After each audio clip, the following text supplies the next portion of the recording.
9번 문제 보도록 하겠습니다. 자, 표는 사람 P와 Q의 세포 1, 2, 3에서 대립유전자 이제 A, B, C, D의 유무를 OX로 나타냈고요. 그림은 P와 Q 중 한 명의 생식세포에 있는 이제 일부 염색체와 유전자를 나타낸 것입니다. P는 남자라고 되어 있어요. 자, 그러면 일단 이런 세포분열 문제에서는 가장 먼저 해야 할 것이 이제 핵상을 찾는 거, 그 세포의 핵상을 찾는 게 가장 이제 우선시 돼야 하죠. 자, 그러면 일단 순서대로 1번 세포부터 보면 지금 A, B, C, D 중에서 세 가지를 가지고 있어요. 그 말은 지금 A, B, C, D는 지금 요 네 가지 대립 유전자 중에 하나인데 이 네 가지 중에서 세 가지를 갖는다는 것은 어떤 조합으로 세 가지를 가지든 한 쌍의 대립 유전자는 무조건 포함이 되죠. 뭐 라지 A, 스몰 a, 뭐 라지 B 이런 식으로 혹은 스몰 a, 라지 B, 스몰 b 이런 식으로 이제 세 개가 이제 묶이게 되는데 어떻게 묶이든 간에 한 쌍의 대립 유전자는 무조건 포함이 됩니다. 그 말은 이 1번 세포가 핵상이 2N이라는 뜻이 되죠.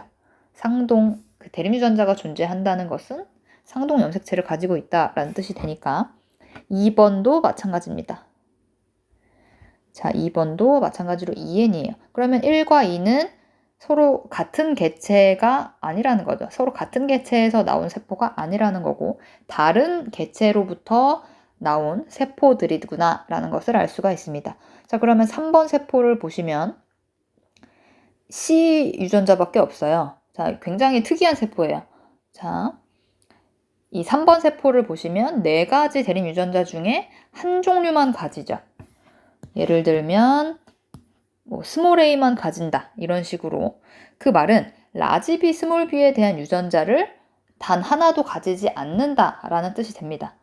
자, 그러면 이런 경우가 대체 언제 어떤 상황에서 성립이 될까를 이제 생각을 하셔야겠죠. 뭐 이미 알고 있는 친구들도 있겠지만 자, 지금 이 C가요 스몰 a라고 가정을 해볼게요. 그러면 이 3번 세포는 B에 대한 유전자를 갖지 않는다. 만약 B라고 하는 유전자가 상염색체에 있다면 이런 결과가 나올 수 있을까요? 어떤 유전자가 상염색체에 있다면 그 세포가 EN이든 N이든 간에 그 염색체, 상염색체는 무조건 최소 하나는 들어있죠. 그쵸? 그렇기 때문에 이제 B에 대한, 즉 라지 B가 됐든 스몰 B가 됐든 적어도 하나는 나와야 돼요. 즉 동그라미가 돼야 됩니다. 그래서 이 A, B, D 중에 뭐 B라든지 이런 곳에서 동그라미가 하나 더 나왔어야 돼요. 그쵸? 근데 그렇지 않고 지금 C만 동그라미가 되어 있고 나머지 한 쌍이 아예 없다는 뜻은 이 비유전자가 상염색체에 있는 게 아니구나. 즉 성염색체에 있구나 라는 것을 알 수가 있습니다. 자, 그래서 이제 한 쌍이 이제 성염색체에 있구나 라는 것을 알 수가 있습니다. 그러면 유일하게 존재하는 이 C 유전자는 어느 염색체에 있는 걸까요? 그쵸? 아까도 얘기했듯이 핵상이 N이든 EN이든 그러니까 성별이 무엇이든 그리고 성별이 무엇이든 남자든 여자든 상염색체는 N 핵상의 세포라 할지라도 무조건 하나는 존재합니다.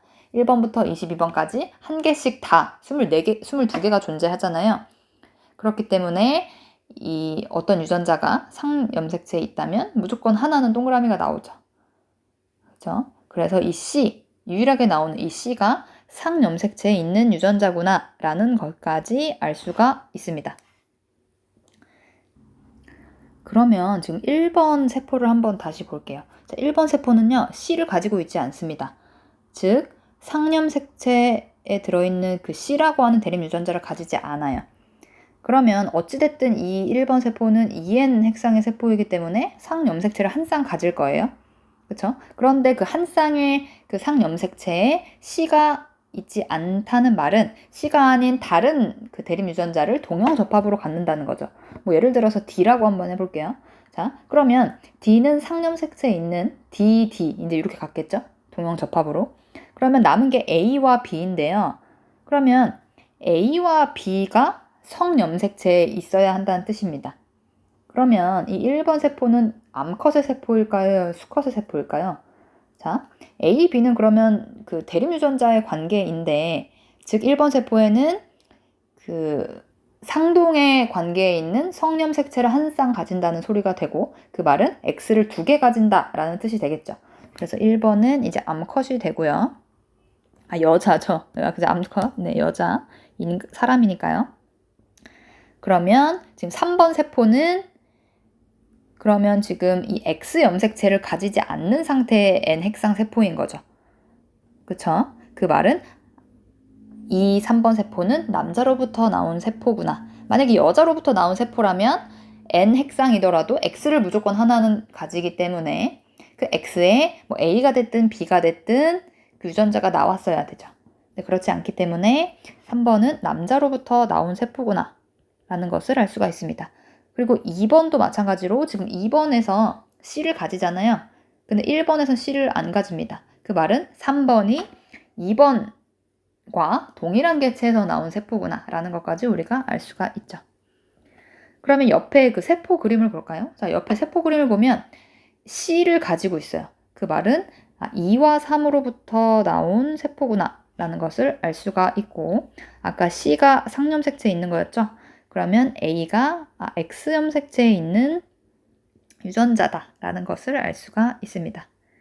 자, 그래서 얘는 P로부터 나온 세포가 되는 거죠. 이 P로부터 나온 이 그림의 이 세포는 N 핵상이지만 X를 가지고 있는 N 핵상의 세포이고 3번 세포는 Y를 가지고 있는 N 핵상의 세포다 라는 것을 알 수가 있습니다. 자, 그러면 이 남자 P의 그 염색체의 모습을 한번 그림으로 표현을 해보면 이제 한 쌍의 상염색체와 이제 X, Y 이제 이런 식으로 가지겠죠. 자, 그리고 지금 이 상염색체 C를 가지고 있고요. 그리고 2번 세포로부터 X염색체에는 A를 가지고 있는 모습이 보입니다.